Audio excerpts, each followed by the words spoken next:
Hi friends, Sonia elimination అయిపోయింది చూశారు కదా. కానీ బిగ్ బాస్ ప్లాన్ని ఎట్లా తిప్పికొట్టారు హౌస్ మేట్స్. అలాగే అసలు సోనియా బయటకు వచ్చిందా, బజ్ వీడియో బయటకు వచ్చిందా, చాలా డౌట్స్ ఉన్నాయి అందరికీ. అదేంటో కూడా చెప్తా. సోనియాని ఎలిమినేట్ చేయలేదు బిగ్ బాస్. అలాగే మన ఓట్స్కి విలువ లేకుండా చేస్తాడు బిగ్ బాస్. అంతేకాకుండా ఈరోజు ఎవరెవరు నామినేషన్లోకి వచ్చారు, అలాగే నైట్ లైవ్లో ఏం జరిగింది, నామినేషన్లో ట్విస్ట్ ఏంటి, ఇవన్నీ మాట్లాడుకుందాం. పోయేటప్పుడు కూడా సోనియా హౌస్లో ఉన్న అమ్మాయిలను వదిలిపెట్టలేదు. అందరికీ నిఖిల్ అంటే, పృథ్వీ అంటే అటెన్షన్ అని చెప్పి సరే ఏదున్నా బయట తెలిసిన ఫ్రెండ్ నిఖిల్ చాలామంది ఉన్నారు అందులో. వాళ్ళతో కూడా గలవనీయకుండా చేసినావు కదా, నీ వల్ల వాళ్ళు కూడా ఫ్రీగా మాట్లాడలేకపోయారు కదా. ఇక విష్ణుప్రియ చెప్తుందనమాట లైవ్లో, ఈ సోనియా ఎలిమినేషన్ అయిపోయిన తర్వాత తను నబిల్తో చెప్తుంది.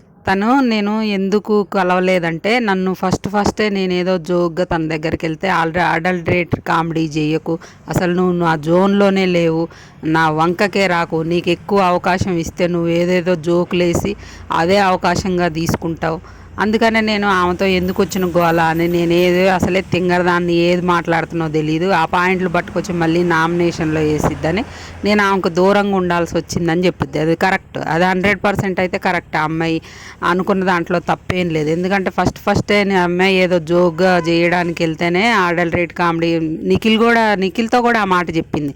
అమ్మాయికి ఎక్కువ అవకాశం ఇస్తే ఏదేదో మాట్లాడిద్దిరా, అదే అవకాశంగా తీసుకుంటుంది అనే మాట అయితే మాట్లాడింది. ఆ విషయంలో అయితే తప్పులేదు విష్ణుప్రియ దూరంగా ఉండడంలో. ఇంకా వీళ్ళందరూ నిఖిల్తోని పృథ్వీతో క్లోజ్గా ఉండాలని చూస్తే ఆ అమ్మాయి ఆ జోన్లోకి రానిలే కదా, ఎవరిని కలవనీయకుండా చేసింది కదా.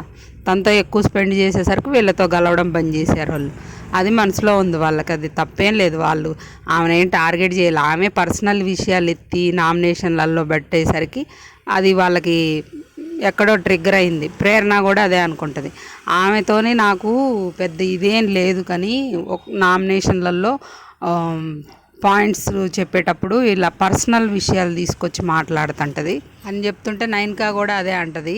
నైన్కా కూడా ఏం చెప్తుంటుంది అంటే అదే పర్సనల్ విషయాలు తీసుకొస్తుంది, అంత బాగానే ఉంటుంది. అసలేమో మణికంఠకు చెప్తుండ అనమాట నబీల్, నువ్వు ఎక్కువ ఆలోచించకురా, నాకు అర్థమైంది నువ్వు చెప్పిన దాంట్లో, నువ్వు ఇవి అన్ని పాయింట్లు అందరితో క్లోజ్గా ఉండి అందరు నా వాళ్ళే అనుకొని అన్ని విషయాలు చెప్తుంటే వాళ్ళు అయ్యే పాయింట్స్ పట్టుకుంటున్నారు.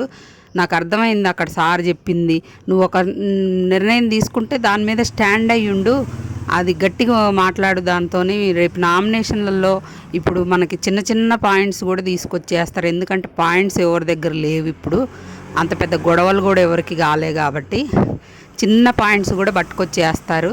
అందుకోసం నువ్వు గట్టిగా మాట్లాడు, ఏదైతే నిలబడ్డావో స్టిక్ అని ఉన్నావో దాంతో గట్టిగా మాట్లాడు. ఏదన్నా ఉంటే నాకేమన్నా నీకేదన్నా ఇబ్బంది అనిపిస్తే నాతో చెప్పుకొని మంచిగా చెప్తుంటాడు అనమాట. అలాగే దద్దోజనం పులిహార అన్నది కదా విష్ణుప్రియ, పృథ్వీకి చెప్తుండనమాట. దద్దోజనం అంటే అది ఏమన్నా బ్యాడ్ వర్డ్ అంటే, ఏం లేదు అది స్వీట్ వర్డే, మంచిదే, ఎందుకంటే అక్కడ నేను కూడా నవ్వా కాబట్టి చెప్తున్నా, అదేం బ్యాడ్ ఏం కాదు అని చెప్తుంటాడు అనమాట. తర్వాత వీళ్ళిద్దరు పోయి రూమ్లో బాధపడుకుంటూ పడుకుంటారు, నిఖిలను మన పృథ్వీ. అక్కడ అమ్మాయి ఉంటుంది రేష్మి, అమ్మాయి అంటది నబిల్ విషయంలో రాంగ్గా మాట్లాడినట్లుందిరా, అందుకే అమ్మాయి అన్నీ మాట్లాడిద్ది కానీ కొన్ని పాయింట్ల దగ్గర దొరికిపోతుంది, అందువల్ల ఆమె ఎలిమినేట్ అయిపోయింది. నబిల్ విషయంలో కూడా అట్లనే జరిగింది. నబిల్ని ఫస్ట్ వీక్లోనేమో తనకి సపోర్ట్ చేసినప్పుడు, నబిల్ అంటే ఏంటో తెలియనప్పుడు కూడా నబిల్ అందరితో కలుస్తాడు, మింగిల్ అవుతాడు, స్కిల్స్ ఉన్నాయని చెప్పింది, సపోర్ట్ చేసింది. లాస్ట్ మరి 4 వారాలు అయ్యాక ఇంకా ఎక్కువ అర్థం కావాల్సింది పోయి ఈ లాస్ట్ 4 వారాలు గడిచాక నువ్వు ఎవరితో మింగిల్ కావు, నీకు స్కిల్స్ లేవు, చీప్ అయ్యే ఇది లేదని తీసేసింది కదా. ఆ పాయింట్ల దగ్గర ఆ అమ్మాయి దొరికిపోతుంది కదా అని చెప్తుంటారు అన్నమాట.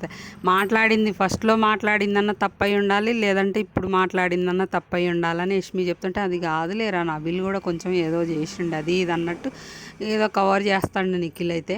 ఇక తర్వాత విష్ణుప్రియ సీత కూర్చొని మాట్లాడుకుంటారు. ఏమనంటే నాకు రేపు నామినేషన్లో నైనిక ఉంది, పెద్ద పాయింట్లు ఏం లేవు, ఇప్పుడు మనకు మనమే నామినేట్ చేసుకోవాలి, చిన్న చిన్న పాయింట్సే అవి, ముందే నేను చెప్పుకొని చేస్తా అది ఇది. వీళ్ళు ఏందో ఈ సీజన్లో అయితే నామినేషన్లు ఎవరికి చేస్తారో ఏం పాయింట్లు చెప్తారో ముందే చెప్పుకుంటున్నారు. బిగ్ బాస్ అనౌన్స్ కూడా చేయట్లేదు అసలు. అందరూ ఒక్కళ్ళని కాదు, అందరు అట్లనే. ప్రియానేమో పృథ్వీని నామినేట్ చేసే రోజు వస్తే బాగుండు అంటుంది. పృథ్వీని అంట ఈ వారం ఏమో సార్ పొగిడారు, కిరీటం వచ్చింది, ఇప్పుడు నామినేట్స్ చేస్తే బాగోదు అన్నట్టు చెప్తుంది అనమాట. నామినేట్ చేసినప్పుడు మనం చూడాలన్నమాట. ఇంకా తర్వాత వీళ్ళందరూ అంతే నామినేషన్స్ గురించి మాట్లాడుకుంటుంటారనమాట. అది లైవ్ ఫ్రెండ్స్. ఇంకా నామినేషన్లోకి ఎవరెవరు వచ్చారనేది చెప్తా, బిగ్ బాస్ ఇచ్చిన ట్విస్ట్ ఏంటో కూడా చెప్తా.